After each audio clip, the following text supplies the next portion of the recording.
Welcome back to the channel guys. मैं हूं अतनु और आज हम लोग डिस्कस करेंगे कैसे पाकिस्तान ने एमबीएस को बेवकूफ बनाया या फिर सऊदी को बेवकूफ बनाया।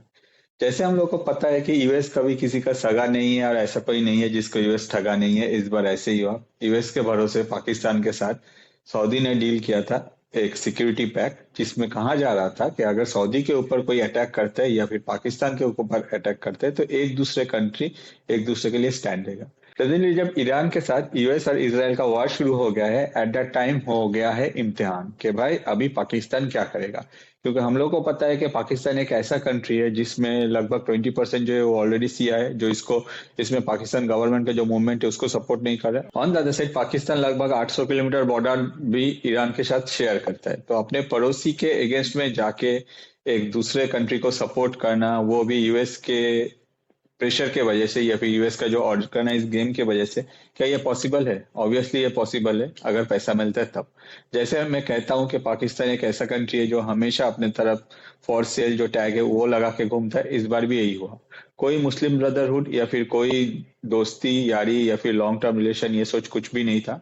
जब ईरान के द्वारा सऊदी के ऊपर अटैक किया जा रहा था और ईरान का क्लियरली कहना है कि भाई अगर आप यूएस के डिफरेंट मिलिट्री बेस अपने कंट्री में रखते हो तो हम लोग आपको अटैक कर देंगे, या फिर आपके जो कंट्री के जो भी एनर्जी सोर्सेस है या फिर आपके जो मेन वाटर रिफ्यूलिंग सिस्टम है, इस सब में हम लोग अटैक कर देंगे। और अगर देखा जाए इसके वजह से ही ईरान के जो मिसाइल है, जो ड्रोन है, डिफरेंट टाइप ऑफ जो एक्टिविटी है हम लोग को देखने को मिला रियाद में। और रियाद का हालत खराब करने में सबसे मेन जो पार्ट है वो है ईरान का, क्योंकि ईरान का कहना है जो भी यूएस का साथ देगा उसके जो अलाई है हम लोग उसके ऊपर अटैक कर देंगे।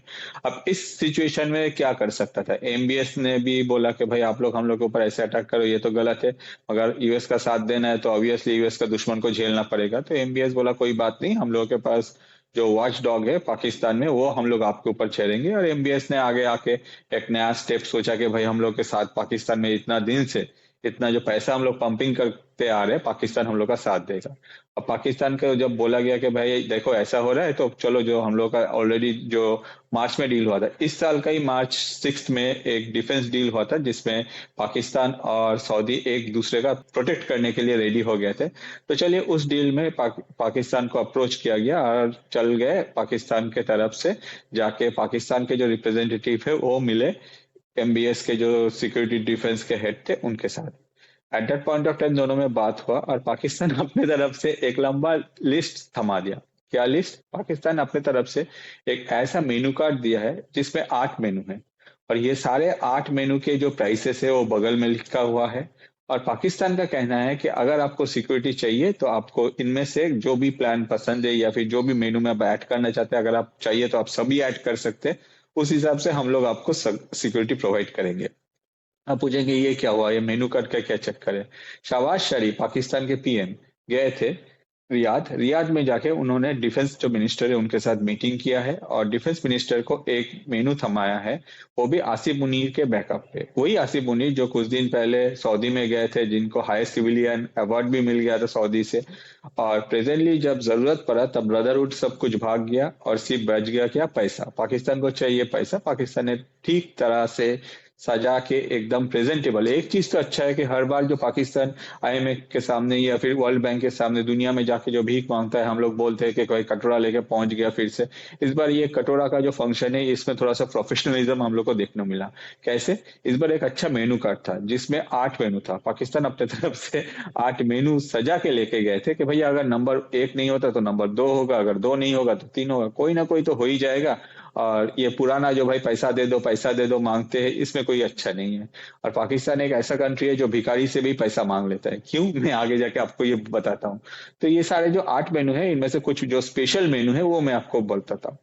हर बार सऊदी क्या करता है, पाकिस्तान को ऑयल बेचता है, लगभग वही आपका 1.2 बिलियन के आसपास, 1.2 बिलियन डॉलर का। इसका जो पेमेंट है पाकिस्तान एक साल बाद करता है। तो इस बार आसिफ मुनीर के तरफ से जो भी मेनू कार्ड डिजाइन किया गया है, जिसको शहबाज शरीफ लेके गए थे, उन लोगों का कहना है कि सऊदी इस बार पाकिस्तान को इंस्टेड ऑफ 1.2 बिलियन 5 बिलियन का वो ऑयल दे, और उसके बाद जो उसका जो बिल आता है, मतलब 5 बिलियन का जो बिल है वो पाकिस्तान विद इन 1 ईयर नहीं, वो पाकिस्तान विद इन 3 ईयर में पेमेंट करेगा। मतलब पहले था 1.2 बिलियन का ऑयल मिल रहा था वो 1 साल बाद पेमेंट करता है।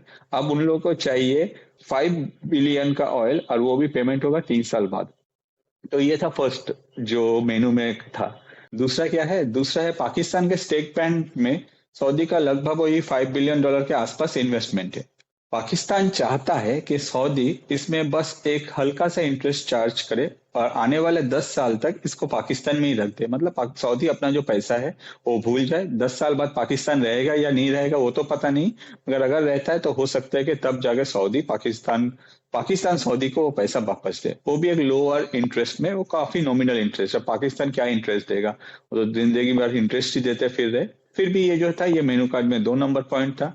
तीसरा जो पॉइंट है उसमें पाकिस्तान अपने तरफ से इस्लामिक बॉन्ड इशू करेगा और वही बॉन्ड पाकिस्तान बाजार में बेचेगा। और हम सबको पता है कि पाकिस्तान का बॉन्ड कौन खरीदेगा, क्योंकि पाकिस्तान का गारंटी कौन लेता है। ऑब्वियसली पाकिस्तान चाहता है कि उनका जो गारंटर है वो सऊदी बने और आगे जाके अगर वो बॉन्ड डिफॉल्ट हो जाता है या फिर पाकिस्तान डिफॉल्टर हो जाता है सऊदी जाके वो पैसा करेगा। तो सऊदी के पास पाकिस्तान का ये एक्सपेक्टेशन है एमबीएस के पास कि एमबीएस अपने तरफ से इसका गारंटर बने या फिर सऊदी इसका गारंटर बने और पाकिस्तान ये बॉन्ड्स बाजार में बेचे और जो भी पैसा आता है वो पाकिस्तान उस अपने तरफ से यूज करेगा खुद के जो भी उनके जरूरत है वो फुलफिल करने के लिए। तो चलिए ये सब तो फिर भी ठीक था। अब नेक्स्ट जो पॉइंट है वो बहुत ही अनोखा है। पाकिस्तान को दुनिया भर के डिफरेंट कंट्री से जो रेमिटेंस आता है उसका अगर ओवरऑल कैलकुलेट करें तो साल में वही आपका $40 बिलियन के आसपास होता है, जिसमें $8 से $9 बिलियन जो है वो सऊदी से आता है। अब सऊदी से कैसे आता है, हर किसी को पता है कि भाई पाकिस्तान के जो भी सिटीजन है वो लोग जो पाकिस्तान में कुछ कर नहीं पा रहे वो लोग सऊदी चला जाते हैं, वहां भीख मांगते हैं और वो जो पैसा है वो वापस पाकिस्तान में भेजा जाता है। और यही टोटल अमाउंट अगर हम लोग देखें ये आपका $8 से $9 बिलियन के आसपास है। अब शहबाज शरीफ का कहना था कि भैया देखो हम लोग को तो हर साल आपके कंट्री से इतना पैसा आता ही है, आप एक काम करो आप एडवांस में ये पेमेंट कर दो। मतलब हर साल सऊदी पाकिस्तान को एडवांस में $10 बिलियन जो है वो पेमेंट कर देगा और पाकिस्तान अपनी तरफ से एक बॉन्ड इशू करेगा और आगे जाके जब वो रेमिटेंस आएगा या फिर नहीं आएगा, कल जाके अगर सऊदी सब भिखारी को पकड़ के पाकिस्तान में वापस भेज देगा तब वो रेमिटेंस कहाँ से आएगा ये किसी को पता नहीं। फिर वो जो रेमिटेंस है वहां से वो कैलकुलेट होगा और सऊदी का वहां से वो पेमेंट मिलता रहेगा। तो ये था टोटल प्रोग्राम। इसमें और भी पॉइंट्स है मगर ये सारे जो है ये मेजर पॉइंट्स है, जिसमें जैसे मैंने आपको कहा कि पाकिस्तान एक ऐसा कंट्री है जो भिखारी से भी भीख मांग लेता है और इतना टैलेंट दुनिया में कोई और कंट्री का भी नहीं है जो भिखारी से भी भीख मांग के अपना कंट्री चला लेता है। मगर एक चीज तो अनोखा है कि इस बार पाकिस्तान ने डायरेक्टली भीख नहीं मांगा। भीख मांगने की वजह से पाकिस्तान जो इतना ज्यादा ट्रोल होते हैं वो लोग अपने तरफ से एक मेनू कार्ड प्रिंट आउट किए जिसमें 8 पॉइंट रखे और वही पॉइंट को लेके आगे शहबाज शरीफ चले गए सऊदी। उन्होंने जाके वहां एमबीएस को दिया। अब आपको क्या लगता है कि एमबीएस जो है क्या उनको पता नहीं है कि पाकिस्तान कैसा कंट्री है? जैसे मैंने आपको कहा कि यूएस कभी भी किसी का सगा नहीं और यूएस कभी ऐसा कोई भी नहीं है जिसको ठगा नहीं।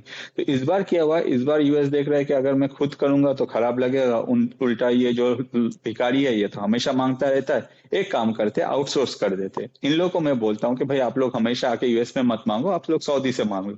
तो ट्रम्प ने लगाया दिमाग, मांगने से राहत मिलना जो था ट्रम्प को उसके वजह से वो बोल दिया कि भैया एक काम करो आप लोग जाके सऊदी से डायरेक्ट ही मांग लो जो मांगना है। एमबीएस आपको एंटरटेन करता रहेगा और एमबीएस एक लिमिट तक तो ऑब्वियसली एंटरटेन करेगा, मगर आगे जाके एमबीएस को ये भी पता चला कि जब जरूरत पड़ेगा तब पाकिस्तान जैसा कंट्री, जो पाकिस्तान हमेशा कहता है कि भाई न्यूक्लियर कंट्री है हम लोग कुछ भी कर सकते हैं, जब उनके फ्रेंडली कंट्री सऊदी को उनका जरूरत पड़ा तब जाके क्या हुआ। अभी हो सकता है कि सऊदी का जो टाइम है वो थोड़ा सा खराब चल रहा है ईरान वार के वजह से, मगर ओवरऑल अगर देखा जाए पाकिस्तान का तो टाइम कभी अच्छा आता ही नहीं है। पाकिस्तान उम्मीद में बैठा रहता है मगर सऊदी का टाइम अच्छा चलता है। जिससे एक चीज तो पता है कि आने वाले दिनों में जब भी टाइम चेंज होगा उस टाइम में एमबीएस अपने तरफ से कुछ ना कुछ तो करेगा पाकिस्तान के लिए, स्पेशल गिफ्ट भी प्रोवाइड कर सकते हैं।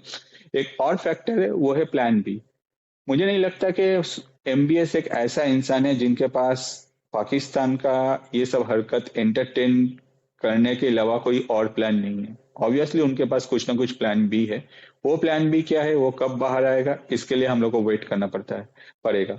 होपफुली आपको ये वीडियो अच्छा लगा और आपको अगर पता है कि एमबीएस के दिमाग में ऐसा क्या चल सकता है जो प्लान बी के हिसाब से एमबीएस इन फ्यूचर इंप्लीमेंट करे तो प्लीज कमेंट कीजिए। ये वीडियो इतना ही, नेक्स्ट वीडियो लेकर मैं फिर से हाजिर हो जाऊंगा। वीडियो एंड तक देखने के लिए आप सबको मेरे तरफ से बहुत सारा धन्यवाद।